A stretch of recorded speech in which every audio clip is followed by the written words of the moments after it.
Hello friends, नमस्कार। Multitech institute के YouTube channel में आप सभी का फिर से बहुत बहुत स्वागत है।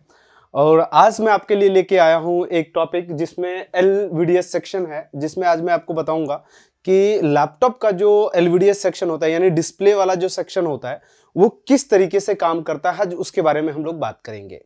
कि अगर कोई लैपटॉप है जिसके अंदर मान लीजिए कि आपका डिस्प्ले नहीं आ रहा है या आपके पास कीबोर्ड में डिस्प्ले आ रहा है लेकिन अपने इंटरनली जो स्क्रीन होता है उसके ऊपर डिस्प्ले नहीं आ रहा है, तो उस केस में आप करेंगे क्या। तो देखिए, सबसे पहला आपको क्या करना है, कार्ड लेवल बेस पे चेक करना है अपने डिस्प्ले को और लैपटॉप को कि वो प्रॉपर वर्क कर रहा है या नहीं कर रहा है। तो सबसे पहले क्या करना है आपको, कोई भी अगर वीजीए केबल है या एक्सटर्नल मॉनिटर है तो उसमें लगा करके पहले ये चेक करें कि आपके बोर्ड में डिस्प्ले आ रहा है या नहीं आ रहा, कि अब पता चले कि आपका बोर्ड से ही दिक्कत है और आपने लैपटॉप को रिपेयर कर दिया। तो सबसे पहले आप कंफर्म करेंगे कि आपका लैपटॉप में जो स्क्रीन का फॉल्ट है या लैपटॉप मदरबोर्ड से फॉल्ट है। तो उसके लिए आप क्या करें, एक्सटर्नल स्क्रीन में आप चेक कर सकते हैं या आपके जो लैपटॉप के अंदर जो कैप्स लॉक और नम लॉक का लाइट होता है उसमें आप चेक कर लीजिए कि कैप्स लॉक और नम लॉक में लाइट आ रहा है या नहीं आ रहा है, या एक्सटर्नल मॉनिटर पे आप चेक कर सकते हैं कि डिस्प्ले आ रहा है या नहीं आ रहा। अगर यह सारा चीजें कंफर्म करने के बाद आप चलेंगे सीधा लैपटॉप के बोर्ड के ऊपर, लैपटॉप को ओपन करेंगे तो उसके अंदर क्या होगा, एक एलवीडीएस सेक्शन होगा जिसके अंदर आपको इसके ऊपर काम करना। तो देखिए, एलवीडीएस जो सेक्शन है ये एलवीडीएस का कनेक्टर होता है। जो एलवीडीएस जो कनेक्टर होगा आपका ये 30 पिन या आपको 40 पिन या 42 पिन ईटीसी आपको देखने को मिलेगा।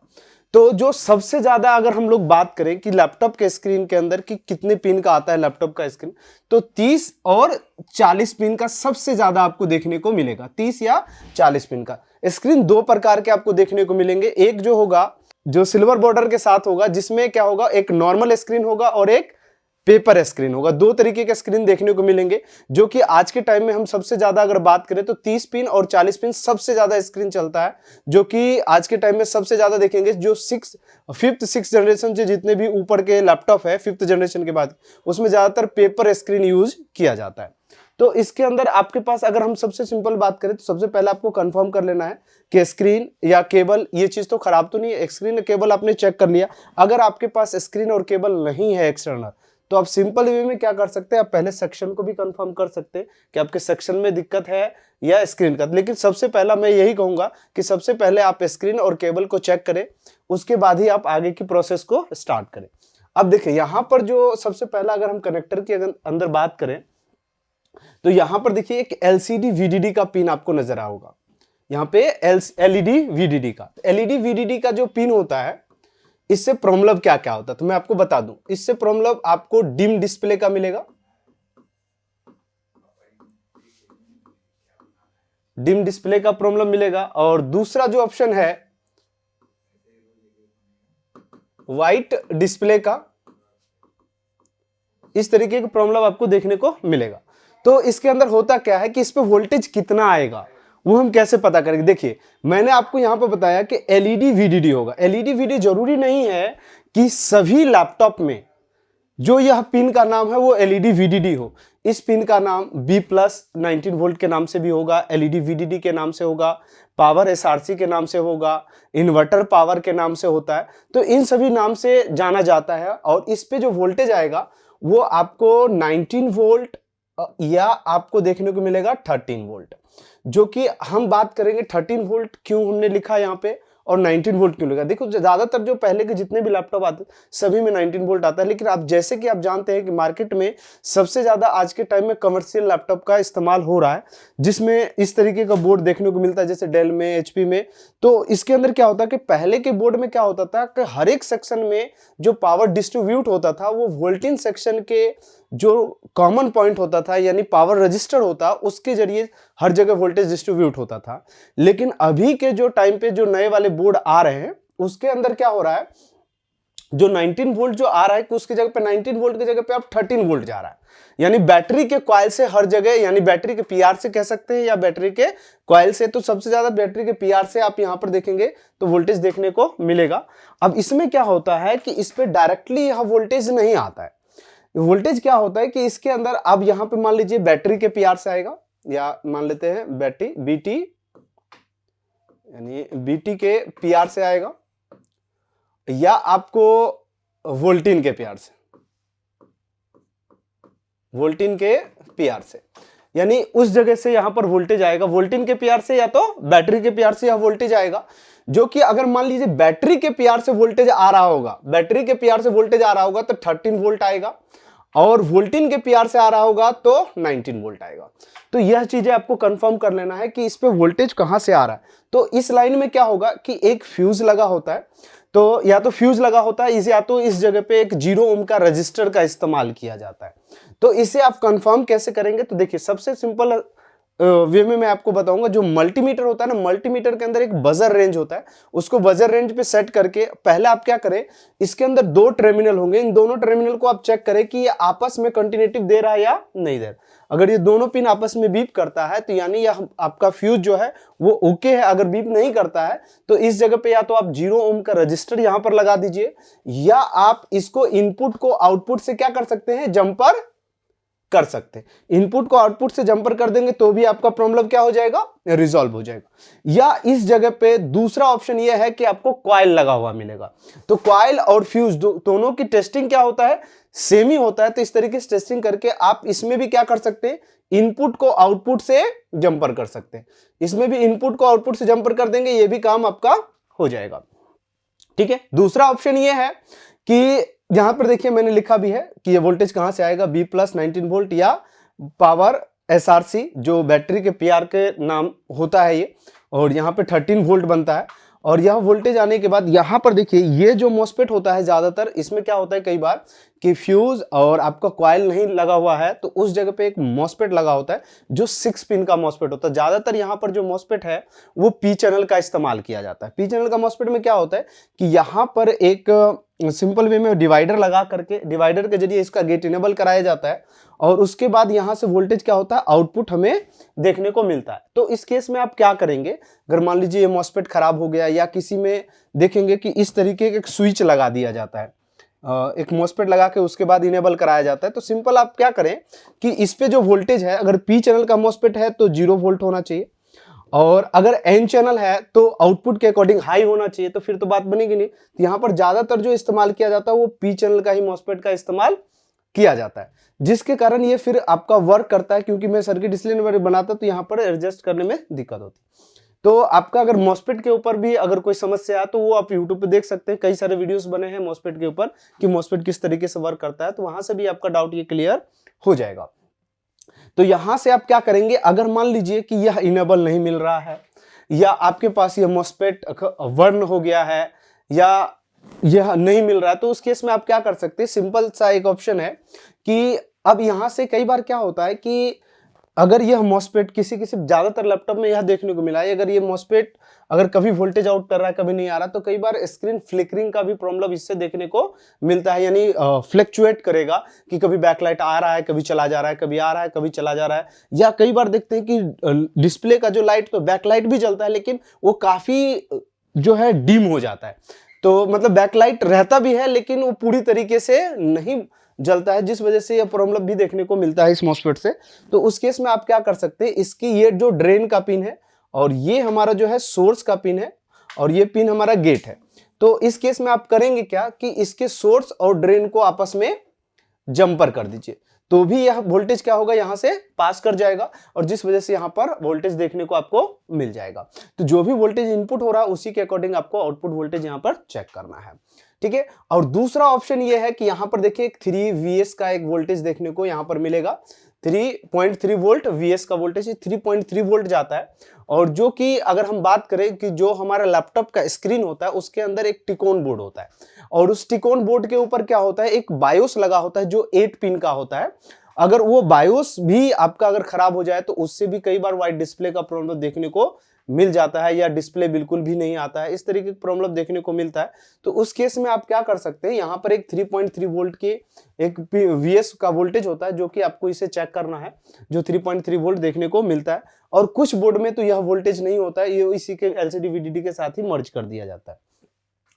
दूसरा ऑप्शन देखेंगे तो सबसे पहला तो आपको यह चेक करना है 19 वोल्ट, और दूसरा नंबर पे आपको यह चेक कर लेना है, और तीसरे नंबर पे सबसे ज्यादा जो वाइट डिस्प्ले, डिम डिस्प्ले, कई सारे लैपटॉप में देखते हैं कि डिम डिस्प्ले का प्रॉब्लम आ रहा है या वाइट स्क्रीन आ रहा है, तो उस केस में आप क्या कर सकते हैं, जो LCD VDD का एक इसमें पिन होता है कौन सा पिन होगा, LCD VDD का पिन होगा, जिसके ऊपर आपको 3.3 वोल्ट देखने को मिलेगा।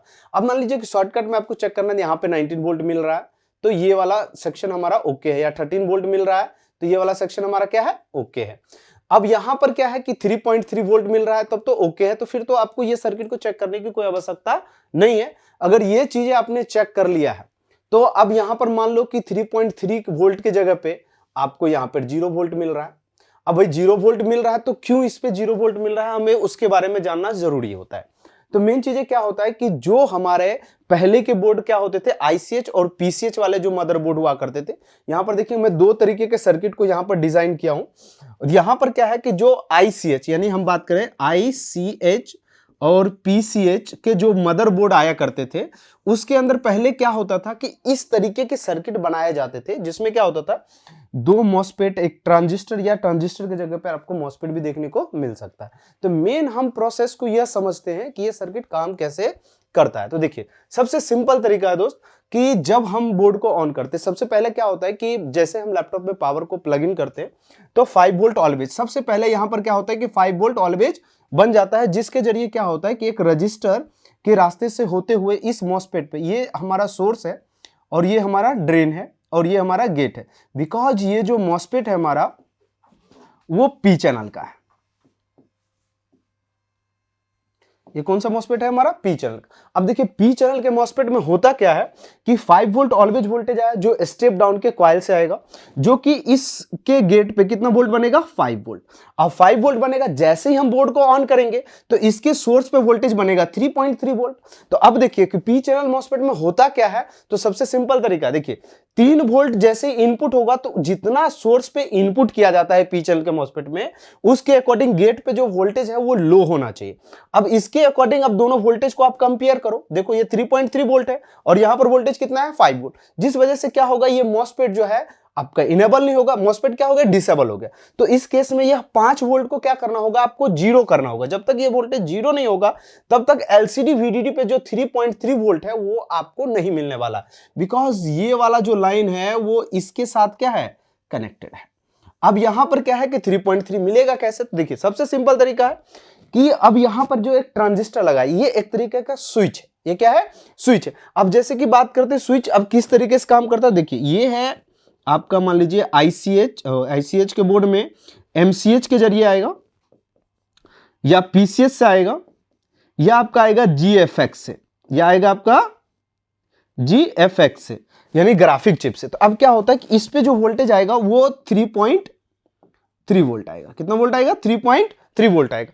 तो अब ये जो स्विच है, स्विच के ऊपर कितना वोल्ट आया हुआ है पहले से, यही इसी लाइन से कनेक्टेड है, तो ये 5 वोल्ट है, ये 5 वोल्ट है। जैसे ये 3.3 वोल्ट के आएगा सप्लाई यहाँ पे इसके बेस के ऊपर, ये हमारा बेस हो गया और ये हमारा कलेक्टर और ये हमारा एमीटर।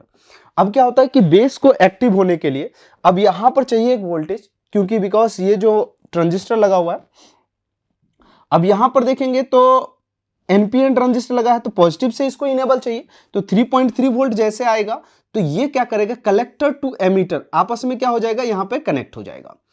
अब कनेक्ट हो जाने के वजह से जो यहां पर जो रजिस्टर लगा है, तो रजिस्टर में आपने एक खूबी देखा होगा कि रजिस्टर के अंदर क्या होता है कि रजिस्टर का एक टर्मिनल जैसे ग्राउंड होता है तो बाकी का जो वोल्टेज क्या होता है, ऊपर की ओर खींच लिया जाता है। तो जिस वजह से यह रजिस्टर क्या होता है, पुल अप का काम करता है, पुल अप का काम करता है, जिससे वोल्टेज क्या हो जाता है, रजिस्टर के एक साइड यहां पर तो 5 वोल्ट ही रहेगा, अगर दूसरे साइड जो 5 वोल्ट था वो 0 वोल्ट में कन्वर्ट हो जाएगा। तो यहां पर वोल्टेज मिलेगा आपको 0 वोल्ट देखने को, और जिस वजह से क्या होगा कि 0 वोल्ट मिलने के वजह से इनपुट से क्या हो गया, गेट पे वोल्टेज लो हो गया। जैसे ही वोल्टेज लो होगा तो सोर्स का वोल्टेज ड्रेन से क्या हो जाएगा, ट्रांसफर हो जाएगा। यहां से वोल्टेज क्या होगा, यहां से स्विच करेगा वोल्टेज, और वोल्टेज यहां से निकलने के बाद सीधा यहां पे 3.3 वोल्ट देखने को मिल जाता है। तो बेसिक इसमें फॉल्ट आता क्या है सबसे ज्यादा, जिस वजह से यहां पर 3.3 वोल्ट जो है मिसिंग हो जाता है। देखिए सबसे बढ़िया सिंपल सी बात है, यहां पे जो ये 3.3 वोल्ट ये इनेबल का ये पिन देख रहे हो ना आप, अब ये क्या होता है कि ICH से, PCH से और GFX से आता है। तो इस केस में आप करोगे क्या, तो देखो दोस्त यहां पर 3.3 वोल्ट मिलना हो जाता है बंद, जिस वजह से क्या होता है कि यह रजिस्टर डायरेक्ट हो जाता है, जिस वजह से यहां पर 5 वोल्ट से 0 वोल्ट में कन्वर्ट नहीं होता है, जिस वजह से हमारा LCD VDD हो जाता है मिसिंग, और जिस वजह से हमारे बोर्ड में देखने को मिलता है डिम डिस्प्ले या वाइट डिस्प्ले का समस्या देखने को मिलता है, जो सबसे ज्यादा अगर हम बात करें लैपटॉप के अंदर LVDS सेक्शन में तो सबसे ज्यादा खराब होने वाला सर्किट है। तो इसमें करना क्या है आपको, सिंपल वे में देखिए, अगर यह मिसिंग हो गया तो अब देखिए कोई भी कस्टमर का अगर आपके पास बोर्ड आया तो एक सिग्नल के लिए आप MCH, PCH और GFX को हीट करेंगे नहीं, क्योंकि हीट करने से क्या होता है, कई बार बोर्ड में रिस्क बहुत ज्यादा होता है कि खराब होने के चांसेस ज्यादा बढ़ जाते हैं। तो आप सिंपल एक ट्रिक का इस्तेमाल करें। यहां पर क्या करें, जो ये हमारा मॉसफेट है, तो अब ड्रेन टू सोर्स में हमें LCD VDD को वोल्टेज कब चाहिए होता है, तो बोर्ड ऑन करने के बाद चाहिए होता है, जो कि 3.3 वोल्ट। अगर अब यहां पर 3.3 वोल्ट नहीं मिल रहा है तो हमारा VS का वोल्टेज इसके ऊपर कितना इनपुट हो रहा है, 3.3 वोल्ट।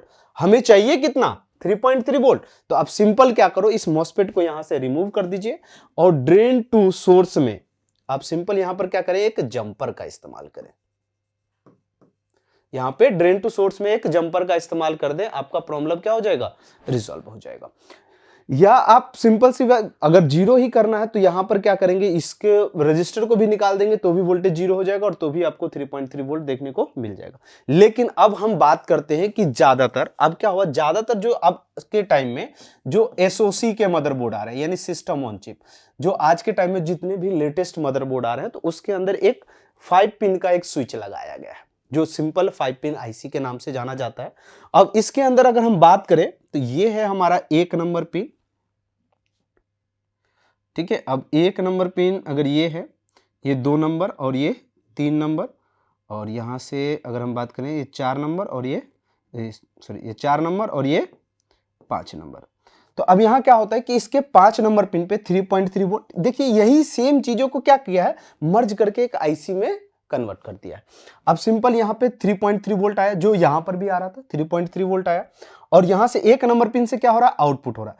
इनेबल सिग्नल के लिए सेम जहां से इसे मिल रहा था वही सिग्नल इसको यहां से मिलता है, तो यह सिग्नल फिर यहां से आएगा, कहां से, तो ICH के बोर्ड में तो पहला नंबर ये होगा नहीं, तो SoC से आएगा। किससे आएगा, SoC से। किसी किसी में PCH बोर्ड में भी ये लगाया गया है, ठीक है। तो ये सिग्नल आएगा PCH से या SoC से। अगर GFX का बोर्ड, अगर GFX लगा हुआ है इस बोर्ड में तो वो GFX से भी आ सकता है, ठीक है।